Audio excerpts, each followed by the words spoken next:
What is up, everybody? It's your boy Rogue here. So, it's Friday. It's my second locals of the week. And I've been staying up to like 3, 4 in the morning every other day, just deck building my Crystal Beast deck. So, spoiler alert, we playing Crystal Beast today. Like I said in my last video, I'm taking a break from heroes. I honestly just got bored of the deck. I do know there are some good hero builds out there for you hero players. Essentially, just play the deck the same way. When I do go back to heroes, it's definitely gonna get trimmed down to 40. And main deck rivalry seems to be the move for you hero guys that still want to play the hero deck. But I'm kind of tired of struggling with heroes. I just want a little difference and variety. And since I had so much fun playing my Crystal Beast deck the last time I was here on Friday, we playing it again, but the actual upgraded version. I'm taking the deck list to more of a control variant. I did see the combo variants for Crystal Beast out there. It's cool. I like the combo variant. The combo is decent. However, I'm tired of playing combo, so I'm just doing a modified version of my structure deck build, and I plan on taking it to you guys inside of there today to compete. So, with all that being said, let's get into it. Without further ado, let's begin.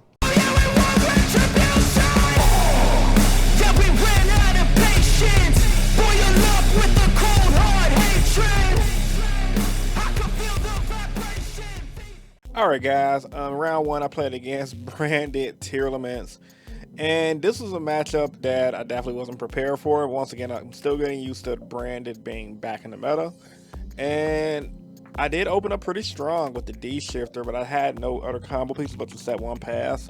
Now mind you, I am playing just a strictly combo control variant that's slightly better than the structure deck variant that I played the previous week. And the reason why I didn't go to a full combo, I guess I could say cookie cutter build that a lot of people are using online, is because for one, I just wanted to try my own deck list out, so don't judge me. For two, I just like to get an understanding of different things before I just move forward and go with the case in point cookie cutter route. So lost game one. I did open up the counter trap, however my opponent had way too many extenders. He did read all my cards, unlike my opponents from last week, and it kind of hurt. Now, game two, I opened up pretty strong, and I was controlling the board.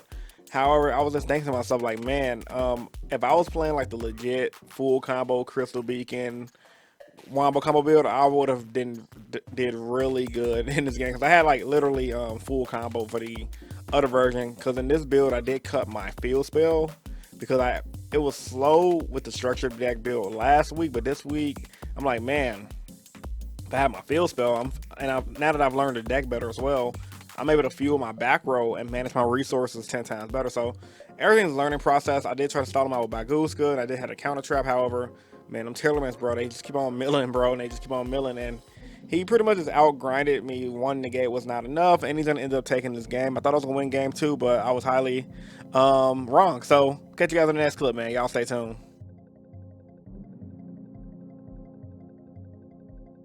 All right, guys, round one of those, end up losing in 2-0 by Tearlaments. It's my boy over here, smacked me up. I'm opening my packs right now. I'm still getting used to the deck. Really different from heroes. Yeah, like game one, I just opened up kind of slow, and then game two, I filled up my back row, and I didn't really know what I was doing. I just need practice with the deck, that's all. This pack is not that good. Okay, let's go with the next pack. I had filled up my back row, so I couldn't use my searching monster.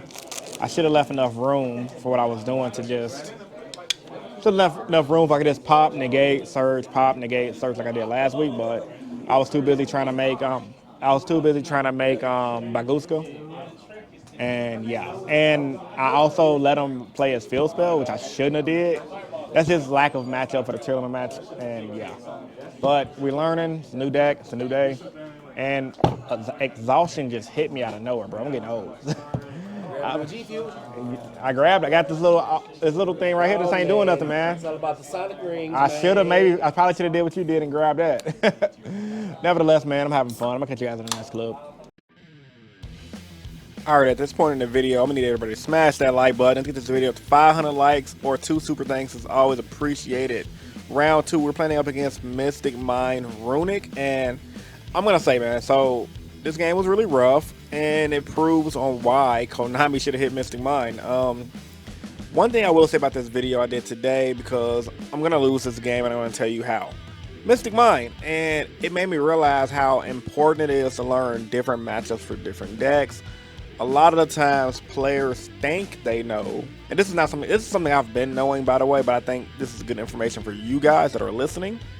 A lot of the times, you know different matchups, but the question is, do you know that matchup for your deck that you're using? Like, if I was playing Heroes, for example, I probably would have won depending on the situation and how my opponent handled it. Because when I'm playing Heroes, I know how to handle Mystic Mind decks, make DPE as quick as possible, protect your DPE, and I know a lot of little different tips and tricks to beat Mystic Mind. However, with Crystal Beast, I thought I had a theory, and I was able to push for damage. However, the biggest issue was he had three, and his whole deck goal was to deck me out with the Runick engine. And the Runick engine is really goofy. Like, oh my god, bro. Like, and he was like, man, sorry, man. I know this deck is toxic. I'm like, bruh, it's all good. You don't have to apologize. He watches the channel, by the way. Shout outs to bro if he watched this video. Like, I don't really care. Like, I'm like, you know what? Like he told me in our duel, Konami made this deck legal, so it is what it is.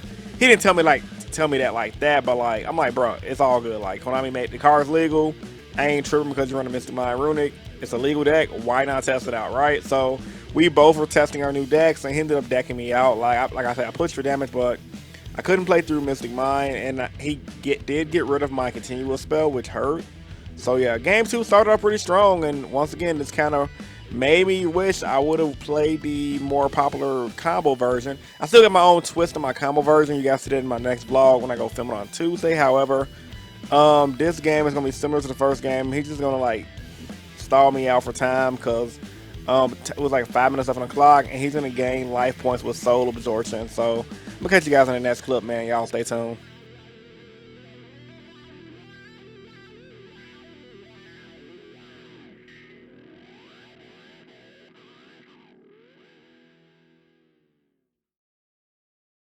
Appreciate that, bro. 20K, yeah. Let's go, man. All right, everybody. Round two is over. I lost again. By Runick, Mystic Mind. I decked out game one, and I won game two, and then game three, I got burned for game. And I was going Cowboy burn. No, I'm sorry, I didn't get burned for game. I got soul absorption for game. I was going Cowboy him for game, but he soul absorption me. The deck is interesting. I really feel like if I was main decking the field spell, I'd be doing better. Because in my playtesting at home with myself, I was finding issues filling up the back row. But now I'm finding issues with too much back row. So yeah, this is definitely a different deck from Heroes, and it's definitely interesting, and I'm definitely doing worse than last week, but I'm having fun. That's all that matters. My opponent, I'm like, right here. Yeah, that's me. Yeah. Oh, my opponent's actually here. I thought my opponent was gonna be here. So guess I'm playing against this guy. Let's hope I win or do something. We'll catch you guys in the next club. Alright guys, coming into round 3. So at this point I'm X2. I don't really care about the tournament anymore, but I still want to play test some more games just to get a good feel for the deck, just to learn the different combos and get comfortable with using a different deck outside of Heroes. Got paired up against Burning Abyss, pretty cool player, and he's literally just running like an old school Burning Abyss deck from like maybe a couple years ago, updated. So my opponent was rocking like Solemn Strike, Solemn Judgment, a lot of stuff that when it was hot, that deck was really annoying, but nevertheless, it is what it is. I tried to control the board, but like I said, his back row was doing me dirty. Crystal Beast have a hard time against back row. I'm starting to realize that. So he's gonna win game one. He just controlled the field. He went first, set up his board, and there wasn't much I could do. Coming into game two, however, I'm gonna start off pretty decent, honestly.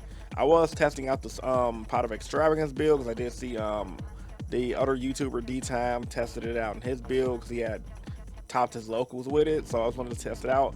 I like it for the extra draw power, but the entire time I was playing the Extravagance, I realized I wanted to use my extra deck because the control wasn't cutting it, and I wasn't really running the hand. Like, I don't know what I was thinking with this build, honestly. Like, I built it like at like 3 in the morning, and I just did test hands, and like, you guys know when you have a deck that's like better on paper than it is actually testing it out. Cause like man, like the deck is better. Like my deck list for Crystal Beast right now in this video was better in theory than it was in actuality. Cause like I was getting clapped all day, and I was doing decent against Burning Abyss. However, the bane of my existence came. He ended up making AA Zeus and completely wiped my board, and that's gonna pretty much cause me to be the downfall. Like, I tried coming back, but like AA Zeus is just too powerful of a card for Crystal Beast to handle unless you do the combo variant. So I'm gonna catch you guys on the next clip, man. Y'all stay tuned.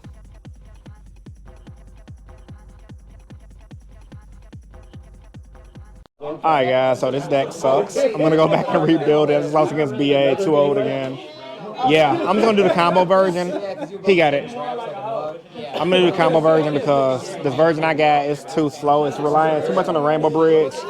I got a headache. I'm gonna head home and then give you guys my closing statements. And yeah, man, y'all stay tuned. I got a lot to say about the deck. All right, guys, probably gonna just do my closing statements here. So I don't feel like bothering everybody in the other room because they're all playing. And yeah, so I'm gonna shift over to the table right here. So this is my whole strategy for the build I played today. It was literally just Crystal Miracle search off of the Rainbow Bridge and the Conclave. My issues I kept running into, like I kept saying, I kept locking myself out of back row because I kept hitting the Crystal Beast stuff in the back row, which ain't terrible if I was playing the field spell. However, with that being said, going second is kind of bad, especially against the metagame that we have right now. I did see the 2-card combo that's going around by Duelist Cypher, so shout outs to him. I didn't invent the combos, don't think I did. I don't know if he invented the combo, but Duelist Cypher is the one with the 2-card combo. And essentially, you end on, in the combo, Appaloosa, and then IP, and then I don't have Cross Sheep with me. I know I have it at home somewhere, but Cross Sheep and what's that other guy at? You end on Cross Sheep with this dude right here, and essentially his effect, his quick effect, you can tribute this card, shuffle as many cards on the field as possible into the deck, and if you do, special summon any number of your banished Crystal Beast monster. So he's really good, and 3 negates, and that's against most decks that should do it. My only issues on not wanting to run that build was just to because I figure if it gets hand trapped, it's not much you can do. But essentially, you can also go when you actually play that combo. The thing I like about it is all you need is this and Crystal Bond, and that's full combo. And essentially, you search out the beacon to bring out the where is it at? Not the Amnesty, the cat, this girl. So a lot of stuff you can do, and then the combo runs this dude. I think the draw too. I gotta watch the combo some more again. But with that being said, this is definitely an interesting experiment. And I have a headache because I haven't eaten anything since earlier. So I'm about to have some food. But yeah, man. I don't know how I'm build a deck yet. It definitely let me down considering it actually did pretty decent last week. It could be the matchups I played against. Last week I played against Pure Tier, Red Eyes, and 2 Sprites. This week I played against, as you guys saw, Runick Mystic Mind, which is like a deck out deck. Konami, like, Mystic Mind should have got hit. That deck is, just knocking stuff over. That deck shouldn't be a thing, but it is. And I also lost against Burning Abyss. He said he was testing his build out. It was like an old school Burning Abyss deck that just ran like Solemn Warning, Strikes, etc., etc. So we gonna figure it out though, man. I'm just having fun trying something different. I don't know how good the deck's gonna be. And like I said, it's just a break from Heroes. Kind of got bored of the deck, considering everything. Like I could have played it and did decent. Main deck rivalry, like I said at the beginning of the video, seems to be the way of Heroes. So yeah, man, we're gonna be doing IP combos, and this is stuff I should just have anyway, because IP is a pretty good staple. Like depending on what deck you're building. Same thing for Appaloosa, and then the Boundless Time. This Dugaris. This card is actually pretty solid. Shout out to bro who gave me this.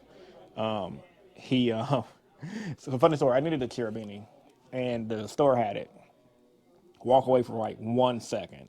Come back to get the Cherubini because I'm like, what cards? I couldn't remember what cards I needed for the combo. Right. Literally, I walk away after buying my IP. I know I needed IP and Appaloosa, so I watched the combo. I'm like, okay, the combo uses Cherubini. Go back to the front of the store. The guy who gave me my Dugaris just bought the Cherubini from the store. But luckily, he gave me the Dugaris for the free, so shout out to Burr once again, and yeah. But I think the deck, for what it's worth, has a lot it can do. Because it just, it kind of like, it just relies too much on the Rainbow Bridge. Like my opponent, BA, he was smart. He just, judgment, get rid of that. And I think any smart player is they're gonna read this card, negate it, and then you're left with this. So if you go first, doing a 2-card combo is gonna be powerful. Going second is gonna be an issue. But once again, the deck can run Shifter. I don't know if I'm a main deck to Shifter though. That's one change. I'm probably gonna take Shifter out the main, just use it for the side for going second. And then as a board breaker, I'm just gonna do what everybody else is doing. I'm just gonna do the Dark Rule no more. Well, I don't know. We're gonna see, man. But yeah, man. Ain't nothing more to say in this video, so post your comments and opinions about this video. Comment down below. Like the video if you're new here. You guys want to subscribe for more. It's your boy Rogue, and I'm signing out, man. Peace and stay innovative. Deuces. You guys have a great rest of your day.